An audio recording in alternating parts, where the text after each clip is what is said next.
Здравствуйте! Сегодня мы поговорим с вами о якутском нагрудном украшении сюрях. В целом украшения являются одним из главных этнографических источников для изучения, потому что через призму украшений можно просмотреть не только этнокультурные параллели, какие были в этногенезе у народа, а также просмотреть его конфессиональное значение. Украшения также показывают на социальную значимость его владельца. Украшения также являются одним из основных элементов, ну, не только как утилитарного или эстетического характера, да, но также украшения обладают особыми магическими функциями. И вот интерес к нагрудному украшению в сюрях проявился достаточно недавно, можно сказать, да, так как многие исследователи, они не относят нагрудное украшение, это нагрудный крест, будем так говорить, да, нагрудный крест к основному комплексу якутских украшений. Все мы знаем, что комплекс якутских украшений, он достаточно богатый, один из самых красивейших комплексов украшений у всех тюркских народов, особенно для севера это очень даже, можно сказать, не своеобразно, да. Те же, например, хакасы, алтайцы, тувинцы, у них менее выраженные украшения, более в декоре, да, чем, допустим, у якутов. И вот в комплекс якутских украшений обычно сюрях не вводят, потому что сюрях он приобретает особую свою популярность где-то в конце 19-го, начало 20 века, да, и это украшение, оно в основном появляется в городской среде, и носят обычно девушки, молодые девушки, да. Что можно проследить по фотографиям, например, конца 19-го, начала 20 века. Также нагрудные кресты появились не только у якутов, они были и у долганов, у эвенков, но все эти кресты были якутской работы. И вот если мы говорим о якутских крестах, то якутские кресты нагрудные, они отличаются от нательных украшений, нательного крестика, да. Нательный крест, он появляется с момента крещения, естественно, с момента христианизации Якутии. И вот если мы говорим о христианизации, да, то есть такой даже термин «сюряхтани» называется. Сюряхтани — это принятие веры, да, принятие христианства как такового. И если мы говорим о христианстве, то здесь вот нательный крест, его нельзя было показывать, он носится внутри одежды, да? А вот нагрудный крест, он носится поверх одежды, это вот как украшение уже идет, имеет особое эстетическое значение. Считается, вот, что, вот, допустим, по исследованиям Савинова, да, считается, что нагрудный крест появился, был перенят, вернее, у наперстных крестов священнослужителей. И, скорее всего, сначала, наверное, появляется среди мужского населения, а потом уже становится очень даже популярным среди женского населения. Вот. Ну вот интерес почему проявился, потому что к якутским крестам еще также есть такое отношение, неоднозначное, да. Допустим, в 2014 году в составе экспедиции, научной полевой экспедиции в поселок Ессей, это Красноярский край, значит, было такое неоднозначное отношение к якутским крестам выявлено. Одной из самых пожилых жительниц данного поселка, она сейчас, правда, проживает уже не в самом Ессее, а в поселке Тура, да, она нам показала свои нагрудные кресты.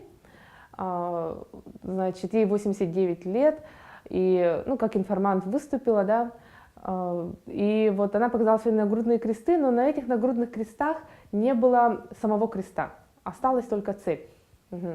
Это вот очень как бы не своеобразно для нагрудных крестов среди населения Республики Саха-Якутия, сохранившихся, да. И вообще, конечно, вот среди населения, если мы говорим о Республике Саха-Якутия, то кресты сохранились, их достаточно много, они сохраняются не только в музеях, да, в музеях мы можем проследить и в Якутском государственном объединенном музее, и в музее археологии и этнографии. Также, конечно, множество крестов было вывезено в Российский этнографический музей, в Красноярском краеведческом музее, да, то также хранятся и в семьях, как реликвии. Даже, например, вот во время тоже экспедиции в Верхневилийском районе у одного тоже старожила поселка Мяик хранится крест.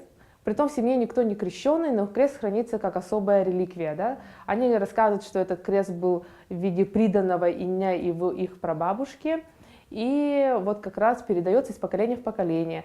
Они его хранят в специальном мешочке, чужим людям не показывают, да, всегда чистят, значит, специальное вот все хранение существует, но в семье вот ни одного крещенного человека нет. И вот даже если говорить о северных районах, да, так как в Исее, в принципе, все занимаются оленеводством, исейские якуты, то, допустим, если мы переносимся в Устьянский район, там тоже вот был случай, что у одной из старожилов, Слепцовой, ей более 100 лет было тогда, да, и вот она как раз рассказывала о том, что во время коллективизации, значит, когда всех объединяли и забирали все украшения серебряные, она все свои украшения упаковала и выбросила где-то в тундре.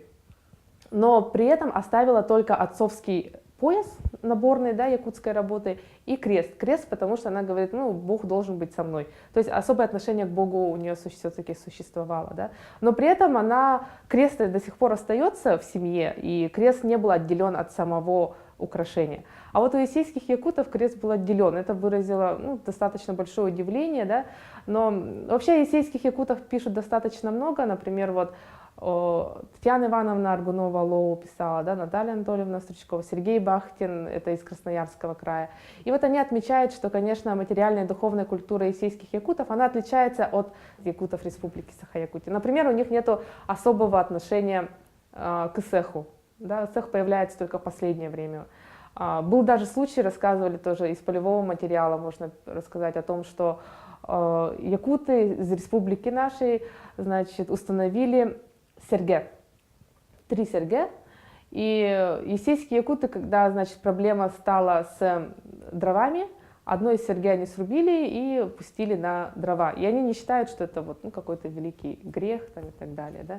Вот. И вот кресты, может быть, тоже связаны с тем, что нет особой вот культуры, ну, именно скотоводческого, может быть, народа, да, но и также это говорит об особом отношении религии, потому что сама вот старожила Исея, она объясняет тем, что ее мать унесла с собой в могилу кресты, потому что в них, она говорит, это же сюрях, в них хранится душа. Ага, и как бы крест, он должен стать особым проводником, который объединит ее с Богом. Вот, то есть вот особое вот какое-то отношение к религии. И ну, с этого момента особый интерес к крестам проявился, да, вот как для исследования. И вот если мы говорим о самих крестах, то вы, наверное, тоже все видели, да, в музеях, например, крест, он трехсоставный. Сам крест, пластина и цепь. И вот если говорить о кресте, он канонической формы, в принципе, да, без никаких добавлений, а вот пластина, она украшена различными лировидными узорами, солярными узорами, да.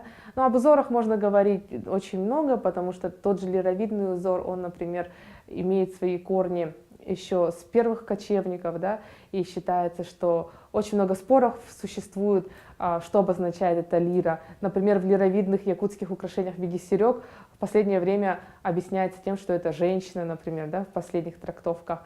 А вот если мы говорим о Йохельсон, то она говорит, что Йоханссон, вернее, она говорит о том, что украшения это 2, ну, как бараньи рога.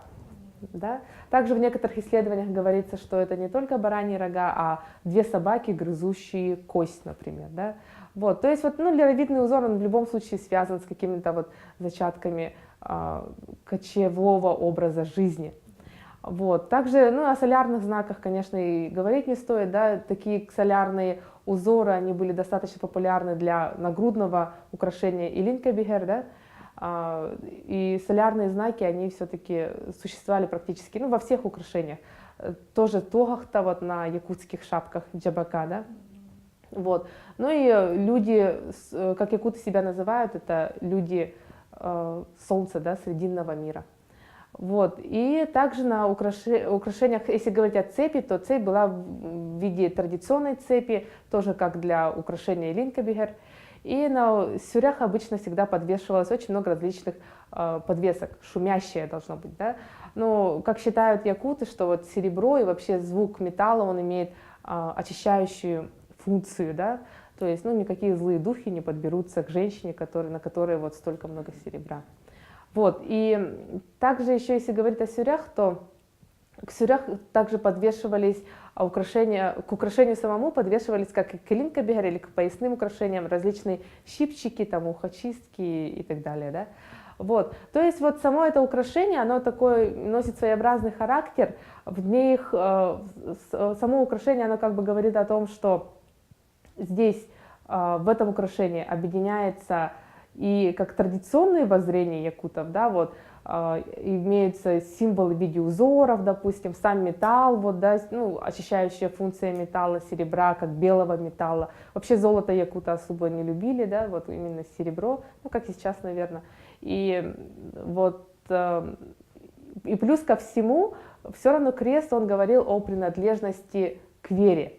Можно даже говорить не только о принадлежности к вере, а о принадлежности даже к российской государственности. То есть это показывало на то, что человек, он, ну как бы, можно сказать, он был близок ко всему образованному, вот, да.